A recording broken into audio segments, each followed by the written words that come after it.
Hello, this is another installment. I think we're on 14. That's pretty amazing in my eyes.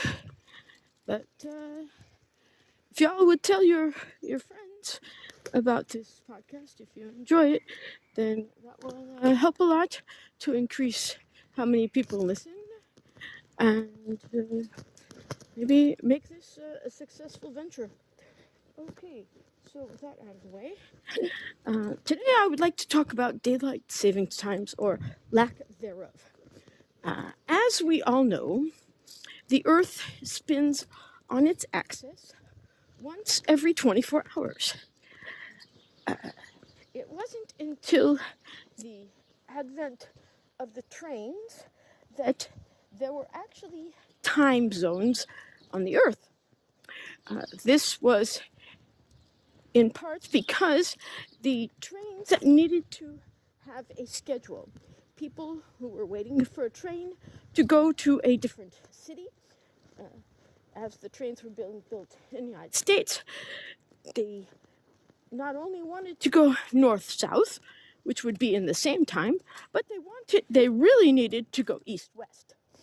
And as the United States started to build train tracks across the Wild West and tame it, so then they needed a way to measure not only how much time it took for the train to travel, but also to be able to predict how much time it would take.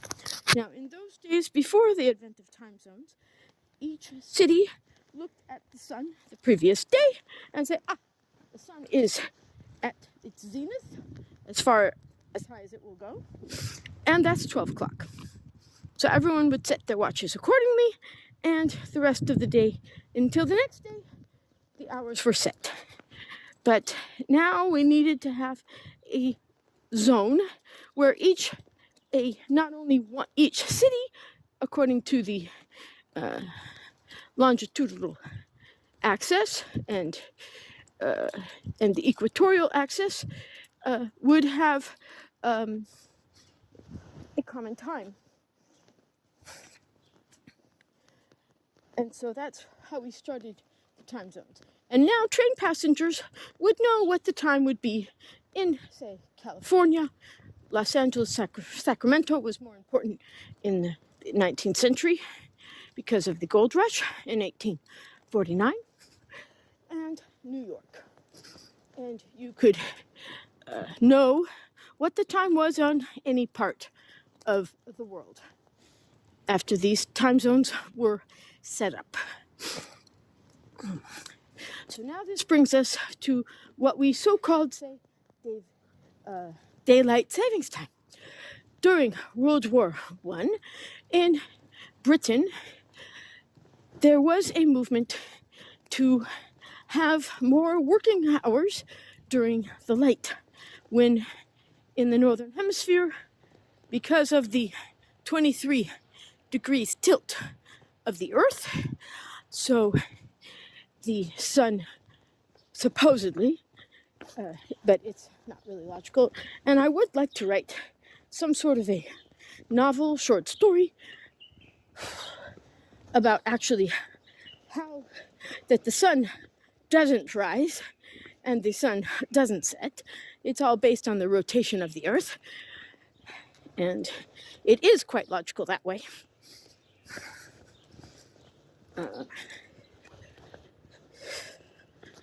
So that in Britain, they wanted, the factories did not, in the beginning of the 20th century, did not have electricity, or if it was more of a toy. It wasn't really used until the widespread use of Edison's light bulb, and more importantly, and most people don't even think about this, the power plant to produce electricity. And that's what made the light bulb turn from an interesting curiosity to an absolute need of modern civilization, and from that, all the other electronic goods that we use and the battery to store this this power so that we can use, so we don't have to rely on the sun or on being connected exactly to the electrical power grid to be able to use our devices. And okay, so they made in Britain, so they said, well, we need to delay the time that people get up and use the light of the sun for the factories. So why not just have the clock, move the clock back and forth to accommodate this? So in wartime Britain, this is what was done. This was actually not a new idea. Benjamin Franklin himself, who was an early inventor and statesman, actually it was a good thing that when he flew that kite on a silk string with a string with a metal key, a silver key, because that's what he had. That's what they had at the time. They didn't have so many alloys as we have today. And a good thing that it wasn't a very strong lightning bolt that struck his kite and sent electricity down to the key. He and his son would have been electrocuted and destroyed. So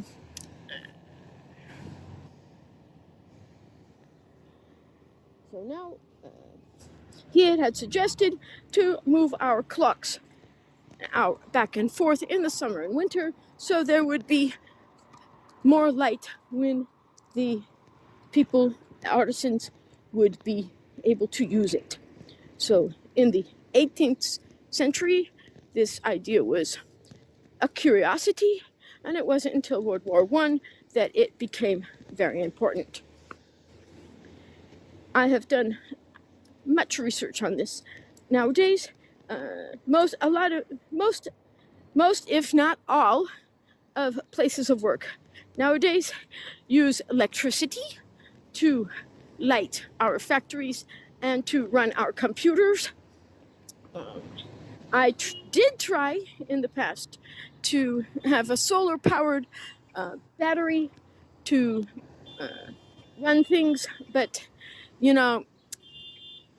actually for the most important part, when you're camping doing archaeology in the middle of the desert for 9 weeks during a summer, it would be nice to have a hot shower, but these solar power water heater things really, they don't work. Not at all. It's still a cold shower. It doesn't really heat the water the way you really want it. So, that time for solar powered water heaters, well, maybe somebody can invent one that really does work, but for the most part, they don't, in my considered opinion. So nowadays, we use electricity even if we do have windows for the factory, and it really, this daylight savings time is not help for business in any way, shape, or form. But there is one carve out, actually, is that when daylight savings time does hit, so there is an industry that is benefited. It is the amateur sports lobby.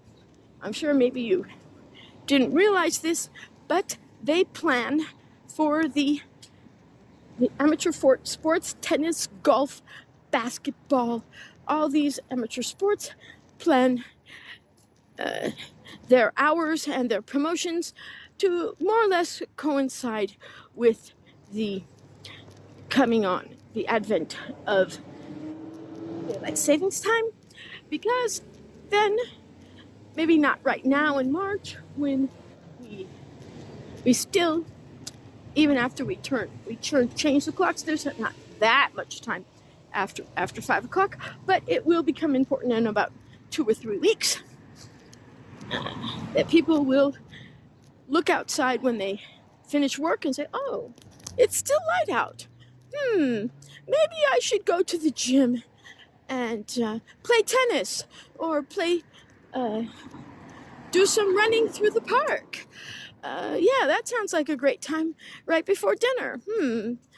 And the the gyms and the golf courses will have more people playing after work around 5-6 o'clock than during the winter, when it does get dark at 6 o'clock. So right now it gets dark around 7:30. The stars are already out, but later on in the summer in the northern hemisphere, the sun will, as in the colloquial language we say, go down. And of course we know that it's all based on the rotation of the earth and which part of the earth gets their turn with the sun. So this is a piece of knowledge that maybe you didn't have before, and maybe it is time to stop the daylight savings time, which does not save time at all. We all have the same 24 hours per day, and each person or organization can decide by themselves what their working hours should be. We should have maybe more flex time, that offices nowadays, especially high-tech offices, are open 24/7, and they use workers from all around the globe. So it doesn't really matter when a particular worker is there from 9 to 5 or from 7:30 to 4:30. I believe that each person should design their schedule accordingly. So as for schools, let's just keep the schools open as it is, and and the world should just choose which one they want: standard time or quote unquote daylight savings time. Right now it is 5:45 in the morning, 10 to 6 in the morning, and last week it was daylight at this time, and now it is still before dawn. I think dawn happened. It was dawn already, and the sky in the east is beginning to get light, but the street lights are still on, and it still feels like night. Is this necessary? No. We should just choose a time and stop going back and forth. There are social costs to changing the time. People have to wake up earlier, and maybe they are more tired when they try to drive on the freeway. Maybe people can't see as well at night, or when it is dark, and this is a problem. The street lights, many roads all over the world are not lit at night, and this can cause problems for drivers. And since also people are not used to waking up an hour earlier, they may be less alert while driving, and many people just can't do this time change as well as others. So for these reasons, and the sports lobby will get used to having people come play their sports at whatever time they choose. And if they need to have time off to quit work earlier, so those certain people can start work earlier. But to force millions of people to abide by the amateur sports lobby is, in this time, in my opinion, not necessary, and frankly, it is holding us hostage to an outdated notion that is no longer reasonable. So, thank you very much for listening, and I hope you have a great day, whichever time zone you happen to be in.